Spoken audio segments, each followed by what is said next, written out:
Assalamualaikum warahmatullahi wabarakatuh. Salam White Garden, petani modern, petani anggur. Teman-teman, hari ini saya akan tanam anggur di kota Jember, tepatnya di Yonif Rider 509. Kita akan tanam sekitar 50 pohon dengan sistem para-para. Dan hari ini dan sekarang kita akan cari media tanam untuk persiapan penanaman besok.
Petani modern, petani anggur. Teman-teman, hari ini saya adalah hari ketiga proses penanaman di Yonif Rider 509 Jember. Ini dalam proses akan pembentukan atau penanaman dan penggalian lubang. Dan di sini juga kita akan lihat media tanam apa aja yang akan dipergunakan oleh White Garden. Ya, kita lanjut.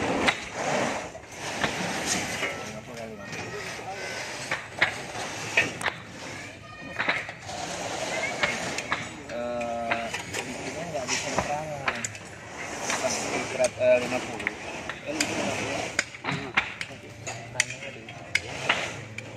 Ini Pak, 4 ya? 4 ya? 4. Ya, 4 orang. Nah, lubang gali itu nanti 2 orang untuk bikin patok.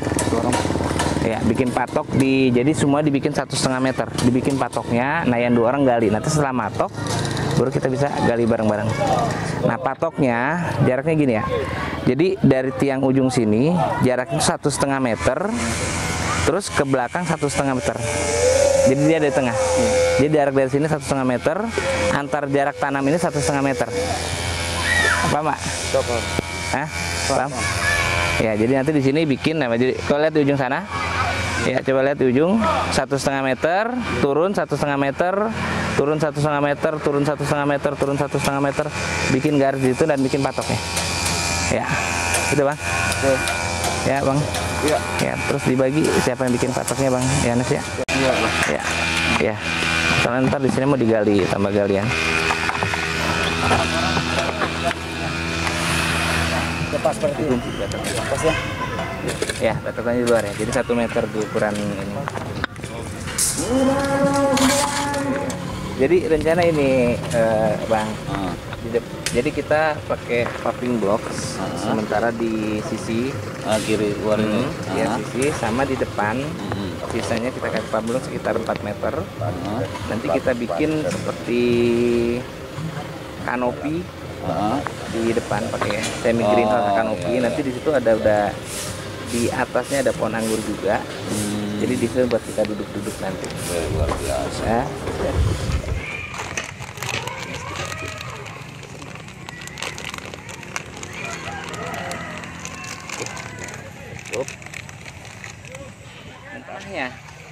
bukan medianya tapi nutrisi yang kita kasih.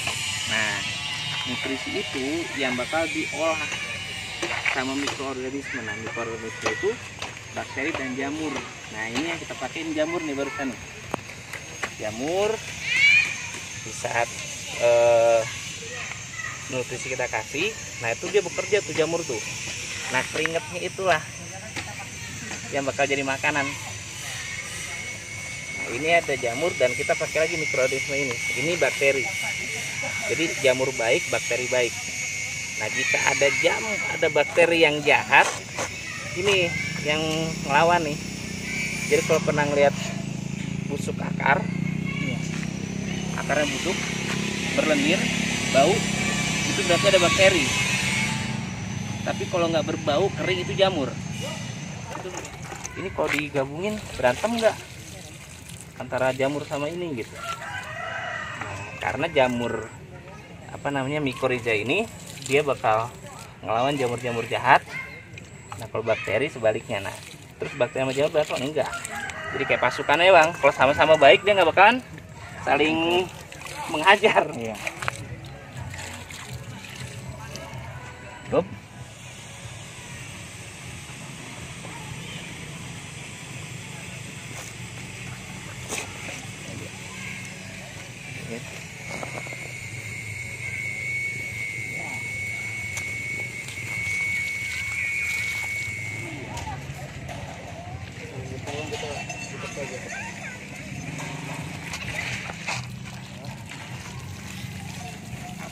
Ayo, kenapa yuk?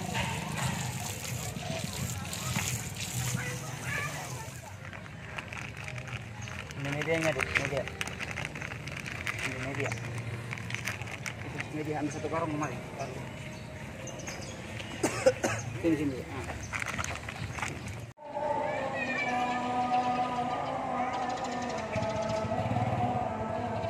Assalamualaikum warahmatullahi wabarakatuh.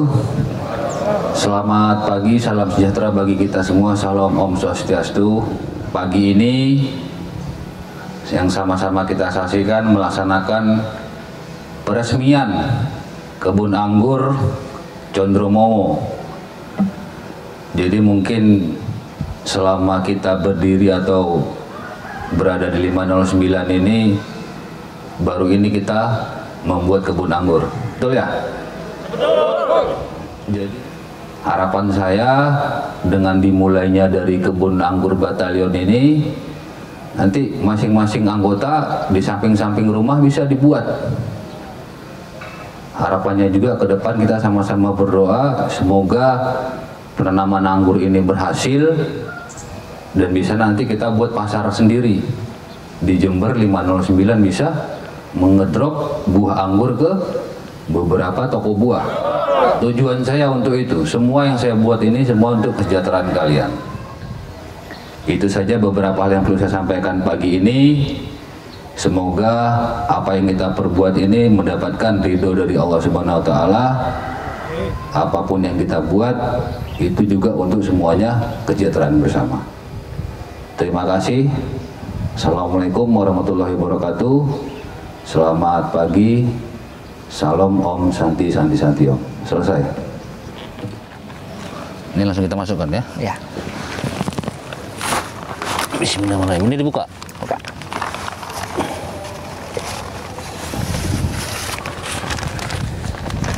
Sini tabur. Ditabur. Ya, cukup. Cukup. Ya. Ukurannya berapa? 2 gayung, Pak. 2 gayung.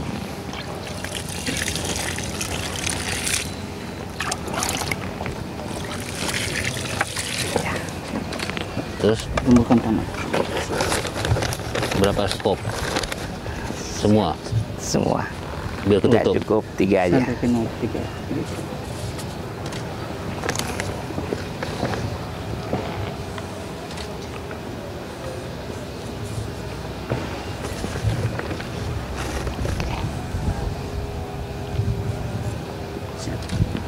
Terus anggur.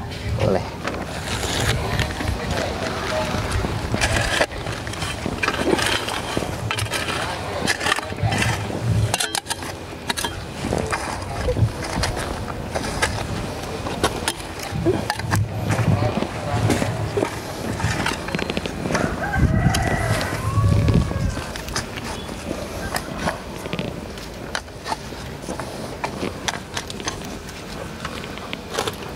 Udah.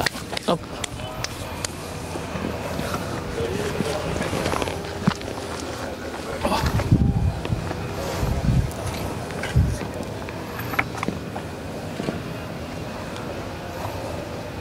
Yang mana? Yang atas ini ya? Ya. Oh.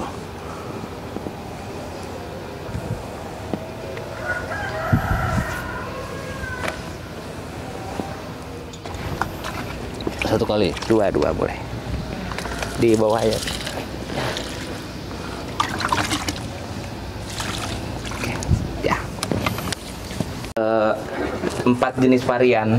Jadi 4 jenis varian yang saya pilih ini varian yang mudah dibuahkan dan untuk para penghobi anggur ini varian yang wajib mereka punya. Jadi kalau ini Gospi dari Ukraina, jadi buahnya warna hitam. Kebetulan saya pilih untuk jadi yang ditanam sama Pak Komandan karena buahnya itu besar, klasternya besar. Ya mudah-mudahan doanya Pak Komandan semakin besar. Amin. Ya, terus ini sederet sama Gospi. Nah ini sekitar target di 7 sampai 8 bulan lah. Jika perawatannya bagus, kita sudah bisa menikmati buah anggur dengan kualitas impor. Ya, ini Transfiguration. Jadi ini warnanya hijau tapi ada seburat merahnya. Dan dia juga berinya besar. Dan ini mungkin sekitar 7 harusnya 7 bulan kita sudah merasakan panen atau 8 bulan paling lama. Dan ini sama satu deret ini Transfiguration Ukraina juga. Dan ini juga termasuk varian yang banyak diburu juga sama penghobi anggur. Nah, yang di sana ya ini akademik. Nah, akademik ini hampir sama dengan Gospi, cuman karakternya nanti yang berbeda, Pak. Jadi kalau itu klasternya bulat, kalau ini agak panjang. Tapi ini juga sama sekitar 7 sampai 8 bulan kita sudah bisa menikmati buahnya. Dan yang terakhir ini yang unik. Ini Jupiter.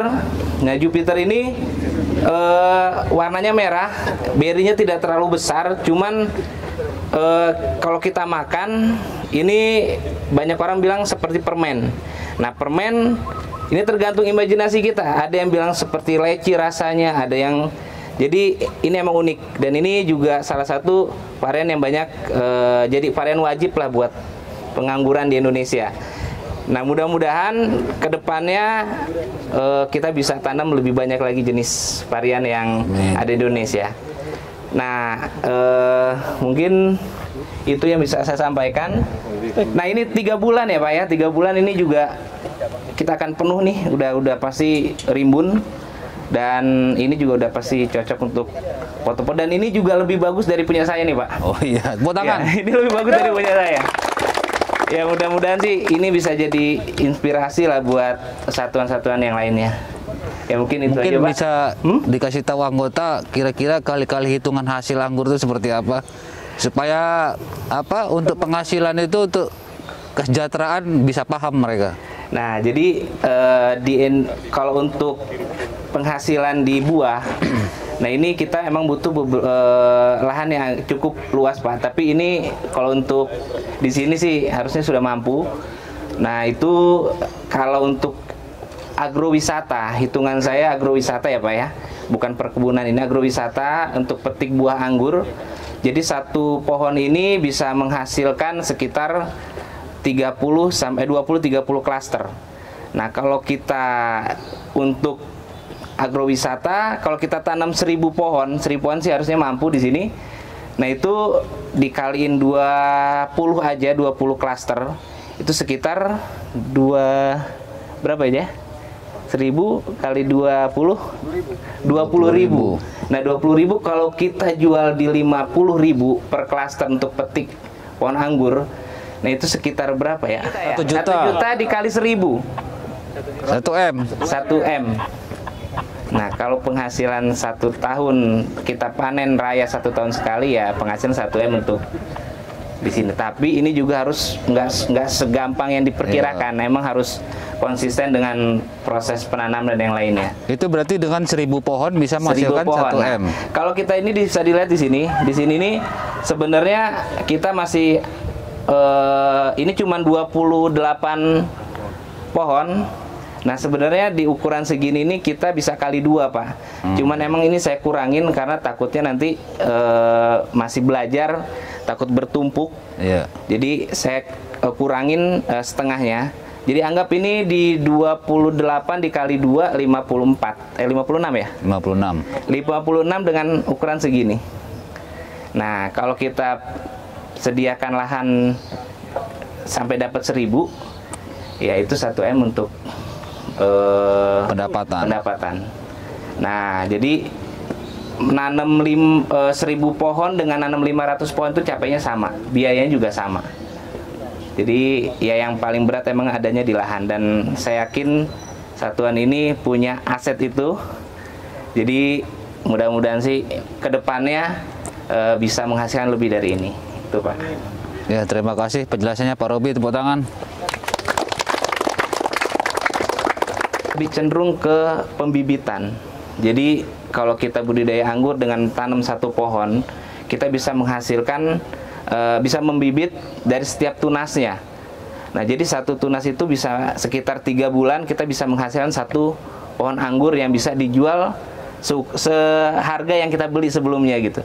Jadi dengan cukup 3 bulan kita pelihara dan kita belajar proses pembudidayaannya, harusnya kita bisa dapat bibit anggur yang bisa kita jual nanti.